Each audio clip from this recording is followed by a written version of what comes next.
మిది మీద పడిపోతే మన మాస్టర్ గారు ఆ ప్రాణం లేకపోతే ఆ ప్రాణాన్ని దేవుడు ప్రార్థన చేసి నా మనవని బతికించాడు. హల్లెలూయా. మా కుటుంబానికి ప్రతి ఒక్కరు ఆవశ్యపడుతుంది.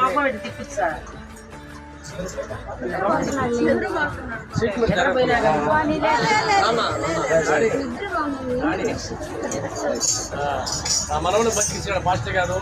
అందరూ కూడా ఈ చర్చిలో మంచి అద్భుతాలు జరుగుతున్నాయి. ప్రతి ఒక్కరు కూడా అందరూ వచ్చి మీకు ఏ బాధలున్నా చెప్పుకుంటే తండ్రి ఆ చర్చిలోనే ఉన్నాడు, అందరు సమస్యలు తీరుస్తాడని, అందరు బాధలు తీరుస్తాడని. ఊరికేం భయం లేదు. ముందు 3000 మంది ఉన్నా, వెనక 7000 మంది ఉన్నా నీకేమి కాదు అంటున్నాడు. నీ మీద ప్రయోజనం లేపిన ఆయుధం ఏది వరదలని చెప్తున్నాడు యేసయ్య. నేనున్నాను, ముందుకు పో నా బిడ్డ అని దేవుడు చెప్తున్నాడు. మన యేసయ్యకి వందనాలు స్తోత్రాలు కలిగిన